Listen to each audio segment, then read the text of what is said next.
हुआ है। राज और सोनम की चैट्स से यह खुलासा हुआ है। शादी के 3 दिन बाद हत्या की साजिश रच ली गई थी। राजा को मारने की पूरी प्लानिंग बना ली गई थी। शादी के 3 दिन के बाद राजा रघुवंशी से दूरी बना रही थी सोनम। और देखिए ये बहुत बड़ी खबर है, चैट्स से अब खुलासा हो रहा है।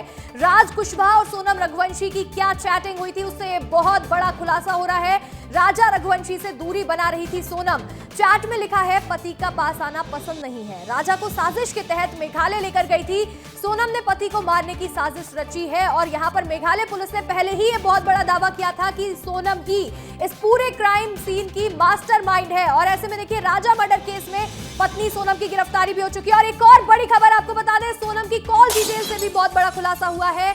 सीडीआर से बड़ा खुलासा हुआ है। कॉल डिटेल रिपोर्ट में यह बताया गया है कि राज कुशवाहा के संपर्क में सोनम लगातार बनी हुई थी। दोनों पहले से ही एक दूसरे को जानते थे। सोनम का राज के साथ अफेयर चल रहा था। लगातार ये खबरें भी सामने आ रही है कि राज और सोनम का बहुत गहरा संबंध है। और ऐसे में ये बहुत बड़ी खबर आपको बता दें, कॉल डिटेल से ये खुलासा हुआ है। राज कुशवाहा के संपर्क में बनी हुई थी सोनम। लगातार दोनों चैट कर रहे थे, कॉल्स पर बने हुए थे और दोनों एक दूसरे को पहले से ही जानते थे। सोनम के पापा की ही कंपनी में राज काम किया करता था। और ऐसे में दोनों की बहुत ही पहले से दोस्ती थी, गहरे संबंध थे और दोनों ने मिलकर ये पूरी साजिश को प्लान किया। सोनम का राज से अफेयर भी चल रहा था, ये भी बड़ी खबर है। और देखिए राज कुशवाहा के संपर्क में लगातार बनी हुई थी सोनम। अधिक जानकारी के साथ हमारे सहयोगी पुनीत विजयवर्गीय हमारे साथ जुड़ रहे हैं। पुनीत, देखिए एक बहुत बड़ी खबर मिली है, कॉल डिटेल्स और चैट्स, इनसे खुलासा हुआ है कि राज और सोनम दोनों लगातार संपर्क में बने हुए थे और इस पूरी साजिश को प्लान किया मिलकर के। बिल्कुल, देखिए ये कॉल डिटेल ही सबसे महत्वपूर्ण थी कि जो सोनम और राज की लगातार बातचीत चल रही थी। वहाँ इंदौर में बैठकर राज कुशवाहा सोनम को लगातार जानकारी दे रहा था। शिलोंग में सोनम मौजूद थी और ये तीनों आरोपी जिनकी गली में इस वक्त मैं मौजूद हूँ, विशाल, आनंद और आकाश, ये तीनों मौजूद थे शिलोंग में। इन्होंने ही इस वारदात को अंजाम दिया है। कॉल डिटेल्स के अलावा इनकी चैट्स भी सामने आई है।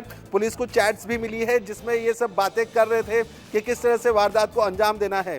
पल पल की लोकेशन भेजी जा रही थी सोनम द्वारा, राज को भी भेजी जा रही थी। इन आरोपियों के भी नंबर उसके पास में थे तो उन्हें भी भेजी जा रही थी। तो ये सब लोग मिलकर इन्होंने इस वारदात को अंजाम दिया है।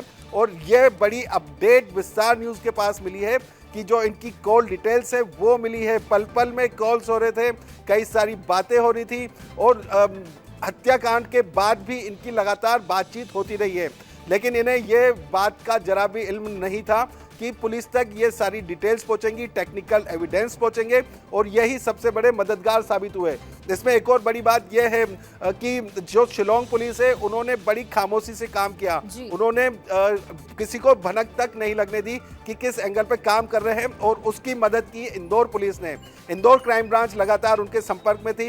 इंदौर में जो जो जानकारी होनी चाहिए थी इंदौर क्राइम ब्रांच द्वारा सब एकत्रित कर उन्हें दी गई। जो आरोपियों के घर है वो भी क्राइम ब्रांच ने तलाश कर लिए थे। तो इंदौर से 2 आरोपी गिरफ्तार हुए थे जिसमें मुख्य आरोपी राज कुशवाहा और जिसके घर के बाहर इस वक्त मैं मौजूद हूँ, विशाल उर्फ विक्की, ये दोनों को इंदौर से उठाया गया है जबकि एक को बीना से और एक को ललितपुर से उठाया गया है। तो ये तीनों आरोपी इसी गली में रहते थे। राज जो है वो विशाल का बचपन का दोस्त है, उसकी बहनें इसे राखी भी बांधती है। तो समझा जा सकता है कि कितना गहरा और मजबूत इनकी दोस्ती है। तो इसी विशाल की गली में आनंद और आकाश भी रहते हैं। इन तीनों का भी याराना काफी अच्छा है। बचपन से यहीं रहते हुए जवान हुए थे, जवानी की दहलीज पर सिर्फ कदम ही रखा था। ये बहुत बड़ी बात है कि एक ही मोहल्ले में एक ही गली में 3 आरोपी रहते थे, तीनों बचपन के दोस्त थे और किस तरह से सभी ने मिलकर के राजा रघुवंशी की हत्या की है, किस तरह से इस पूरे मर्डर को प्लान किया है, ये बहुत बड़ी बात है।